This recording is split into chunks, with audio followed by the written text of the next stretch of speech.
പ്രാഥമികമായ വിലയിരുത്തൽ എങ്ങനെയാണ് തെരഞ്ഞെടുപ്പൊക്കെ കഴിഞ്ഞു? ഞാൻ തുടങ്ങാം. തെരഞ്ഞെടുപ്പ് കഴിഞ്ഞ് 2-3 ദിവസം ആയിട്ടുള്ളൂ.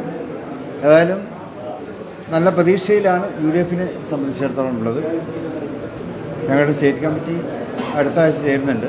മറ്റന്നാൾ ജില്ലാ കമ്മിറ്റി 1-ാം തീയതി ജില്ലാ കമ്മിറ്റി ചേരും.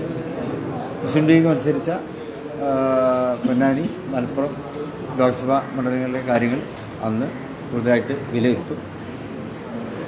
ഏതായാലും എല്ലായിടത്തും കിട്ടിക്കൊണ്ടിരിക്കുന്ന റിപ്പോർട്ടുകൾ വാർഡ് തലങ്ങളിൽ, അതുപോലെ തന്നെ നമ്മുടെ പഞ്ചായത്ത് മണ്ഡലം തലങ്ങളിൽ നിന്നെല്ലാം ജില്ലാ കമ്മിറ്റിക്ക് കിട്ടിക്കൊണ്ടിരിക്കുന്ന റിപ്പോർട്ടുകൾ വളരെയേറെ ആശാവഹമാണ്. നല്ല പോളിംഗ് നിലവാരം പുലർത്താൻ സാധിച്ചിട്ടുണ്ട്. നിങ്ങൾ തുടക്കത്തിൽ പൊന്നാനി മോശമാണെന്നൊക്കെ പറഞ്ഞു, പക്ഷേ പൊന്നാനിയേക്കാൾ മോശമുള്ള മണ്ഡലങ്ങൾ ഉണ്ട്, ധാരാളമുണ്ട്. പൊന്നാനി 69% പൊന്നാനിയിലുണ്ട്. അതിലൊന്നും കുറവില്ല. അതിൽ ഒരു ഭൂരിപക്ഷം വോട്ടുകളും അബ്ദുൽ സമദ് സമദാനിക്ക് തന്നെ ലഭിക്കും. ഒരു നല്ല ഭൂരിപക്ഷത്തിന് സമദാനിയും അതുപോലെ തന്നെ ET മുഹമ്മദ് ബഷീർ സാഹിബും ഈ 2 മണ്ഡലങ്ങളിൽ വിജയിക്കും. പിന്നെ 20 മണ്ഡലങ്ങളിൽ, കേരളത്തിലെ 20 ലോക്സഭാ മണ്ഡലങ്ങളിലും UDF വ്യക്തമായ മുൻതൂക്കം കിട്ടും എന്നുള്ളത് തന്നെയാണ് ഞങ്ങൾക്ക് കിട്ടിക്കൊണ്ടിരിക്കുന്ന റിപ്പോർട്ടുകൾ. ആ ഒരു ശുഭപ്രതീക്ഷയിലാണ് ഞങ്ങളെല്ലാവരും ഉള്ളത്. കഴിഞ്ഞ പ്രാവശ്യം ഭയങ്കര ഭൂരിപക്ഷം കിട്ടി, വലിയ ഭൂരിപക്ഷം കിട്ടി. അത് ഈ പ്രാവശ്യം ചാലഞ്ച് ആയോ?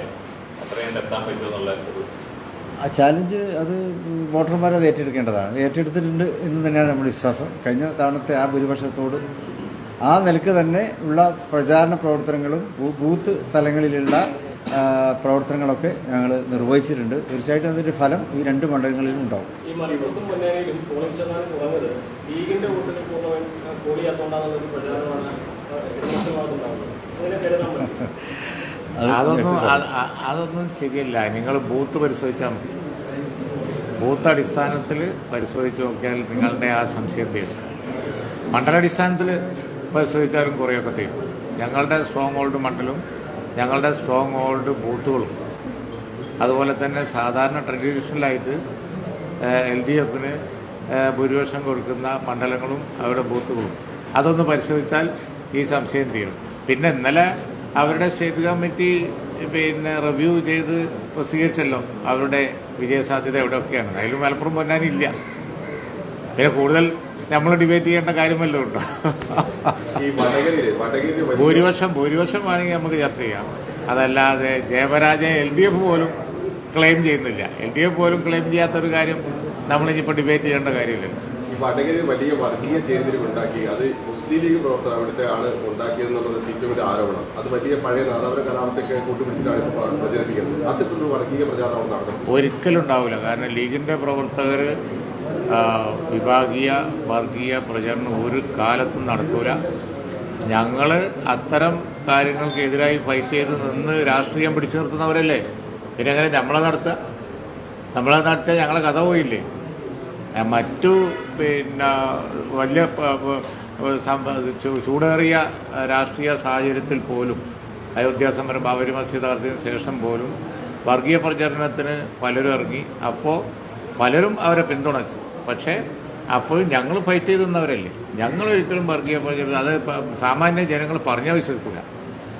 പിന്നെ ഇത് ആ ഇലക്ഷനിൽ എന്തൊക്കെ ഉണ്ടായി എന്നുള്ളത് നമ്മൾ പരിശോധിക്കാം. ഞങ്ങളൊരു പ്രവർത്തകനും അത്തരത്തിൽ ചെയ്തിട്ടുണ്ടാവില്ല, ഒരു കാലത്തും ചെയ്തിട്ടുണ്ടാവില്ല. ഞങ്ങൾക്ക് ഉറപ്പുള്ള വിശ്വാസമുണ്ട്.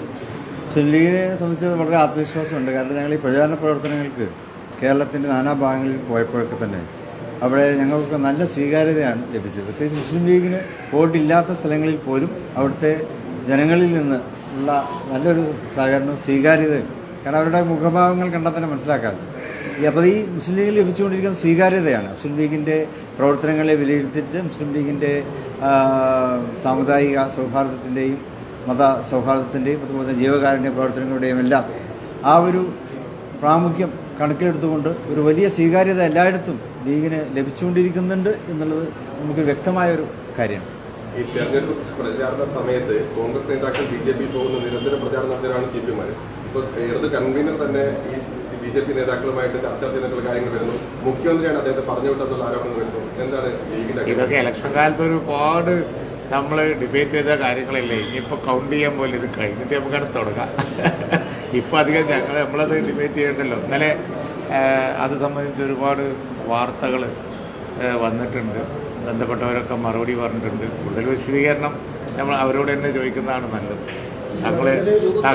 തങ്ങളിരിക്കുന്ന ഒരു പത്രസമ്മേളനത്തിൽ ഇപ്പോൾ അത് വേണ്ട. MSF-ലും യൂത്ത് ലീഗിലൊക്കെ വനിതാ പ്രാതിനിധ്യം കൂടി വരികയാണ്, അങ്ങനെ തീരുമാനത്തിലേക്ക് എത്തിയിട്ടുണ്ടല്ലോ. പണ്ടേ ഉണ്ട് MSF-ൽ ആദ്യമുണ്ട്. ഇപ്പോൾ അതുണ്ട്. പണ്ട് MSF-ൽ ഒക്കെ ആദ്യമുണ്ട്, ലീഗിലും ഉണ്ട്, അതിൻ്റെ കമ്മിറ്റിയിലൊക്കെ അവരുണ്ടല്ലോ. ഇപ്പോൾ യൂത്ത് ലീഗിലും വന്നു എന്നുള്ളൂ. പിന്നെ അതിൽ പുതുതായില്ല. ലീഗിൽ അതിൻ്റെ സ്റ്റേറ്റ് വർക്കിംഗ് കമ്മിറ്റിയിലും ഒക്കെ വനിതകൾക്ക് പ്രാതിനിധ്യമുണ്ട്. അതിൽ ഭാരവാഹിത്വം ഉണ്ട്, അഖിലേന്ത്യാ കമ്മിറ്റിയിലുണ്ട്, സ്റ്റേറ്റ് കമ്മിറ്റിയിലുണ്ട്, MSF-ലുണ്ടൊക്കെ ഉണ്ട്. യൂത്ത് ലീഗിൽ പിന്നെ ഭാരവാഹിയായി ഇപ്പോൾ വന്നു എന്ന് മാത്രമേ ഉള്ളൂ. എല്ലാത്തിലും ആദ്യം ഉള്ളതാണ്, കുഴപ്പമില്ല. അതിനൊക്കെ അതിൻ്റേതായ അടുക്കും ചിട്ടയോടുകൂടി ലീഗിൻ്റെ ഒരു പ്രവർത്തന ശൈലിയിൽ ആ കാര്യങ്ങളൊക്കെ നടക്കുന്നത്. അത് ആ അടുക്കും ചിട്ടയോടുകൂടി തന്നെ കൊണ്ടുപോകും. ശരി, താങ്ക് യു.